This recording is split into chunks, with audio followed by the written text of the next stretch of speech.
They thought they could intimidate us, hiding behind clipboards and fake badges. But what they did next turned our quiet neighborhood into a battlefield. My wife, a woman who had endured prejudice all her life with dignity and strength, was cornered by men pretending to be HOA officers. What started as harassment escalated into outright violence, and in one brutal moment, her arm was shattered. That single act of cruelty didn't just wound her body, it lit a fire that would unleash a storm they never saw coming. Because when family is attacked, blood calls for vengeance. We had moved into what seemed like an ordinary suburban neighborhood, but from the very beginning, something always felt off. My wife and I weren't the type of people these residents were used to seeing. She was a proud black woman who never lowered her head for anyone, and I had always lived by a code of self-reliance. We weren't breaking any rules. We weren't causing trouble. But the stares, the whispers, and the subtle hostility told us everything we needed to know. Not long after we settled in, a group of so-called HOA officers started showing up. At first, it seemed like petty nitpicking. Letters left on the door about our lawn, warnings about parking too close to the curb, and threats of fines for things we hadn't even done. But something about them didn't add up. Their badges looked cheap, their paperwork sloppy, and no one could give us straight answers about who actually ran this so-called HOA. My wife, ever the resilient one, refused to let it shake her. She had spent her whole life standing firm against racism and intimidation, and she wasn't about to bend for a few bullies in cheap suits. But as the weeks went on, their harassment escalated. What began as notes turned into late-night visits, banging on our door, and menacing glares from strange cars parked on the corner. Still, we thought it was all just harassment. Ugly, yes, but not truly dangerous. We were wrong. What happened next would prove that these men weren't here to enforce rules. They were here to break us. The breaking point came on a Friday evening. My wife had just come home from work, exhausted but smiling, determined to make the best of our new life. She parked in front of the house and barely made it to the porch before they struck. Two men wearing reflective vests and carrying clipboards approached her, pretending to inspect something on the property. She asked them what they were doing, and that's when the mask of civility dropped. They accused her of violating HOA rules, shouting nonsense about unauthorized occupancy and failure to comply. She tried to walk past them, but one grabbed her arm. She pulled away, demanding they leave. That's when the second man shoved her against the porch rail. The crack of bone echoed down the street. Her scream pierced the air as she fell to the ground, clutching her arm, twisted and broken.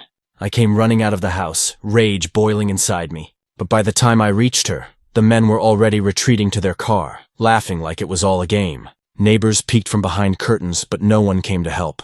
The cruelty wasn't just physical. It was the silence, the complicity of those who saw and did nothing. At the hospital, as I held her hand while doctors worked, I realized this wasn't random harassment. This was targeted. They weren't just fakes trying to scare us. They were predators who thought we didn't belong. And they believed no one would hold them accountable. But they didn't know me. And they sure as hell didn't know my family. I made one phone call that night, and within hours, engines rumbled down the highway. My cousins, men who had built their lives around loyalty and brotherhood in a biker club, rolled into town. They weren't thugs, but they weren't men to be trifled with either. They lived by a code of respect and protection, and when they heard what had been done to my wife, they treated it as an attack on all of us. While the neighborhood slept, we gathered.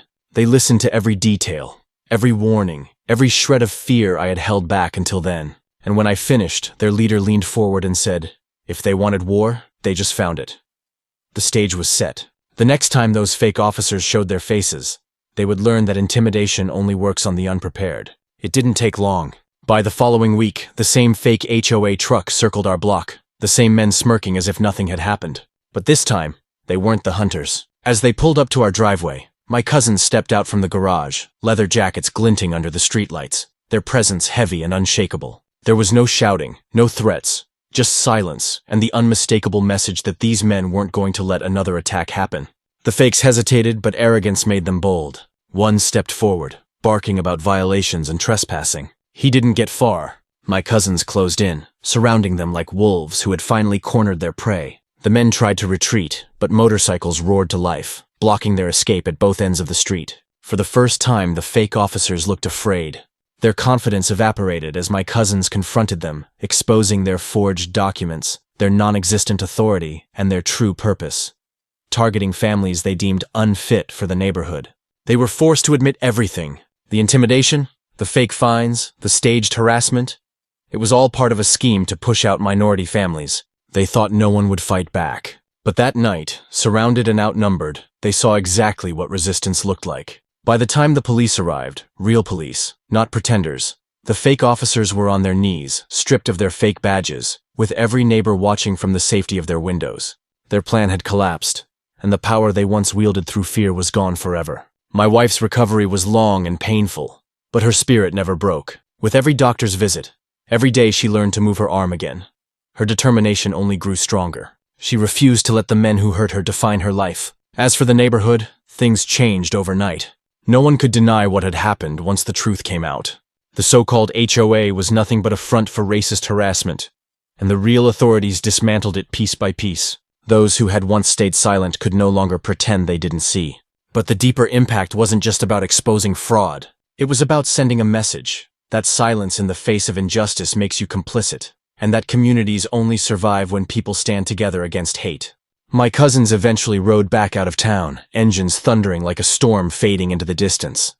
But the echo of what they did remained. The men who hurt my wife learned the hard way that intimidation is powerless against unity. They wanted to break us, but instead, they sparked a resistance that went far beyond one family or one street. They became the proof that when racism hides behind rules and regulations, it can be torn apart by truth, courage, and solidarity. And as I watched my wife smile again, stronger than ever, I couldn't help but wonder, how many more neighborhoods are suffering in silence, waiting for someone to fight back? Because if there's one lesson we carried from this ordeal, it's this. Racism festers in the dark, but it dies the moment people refuse to look away.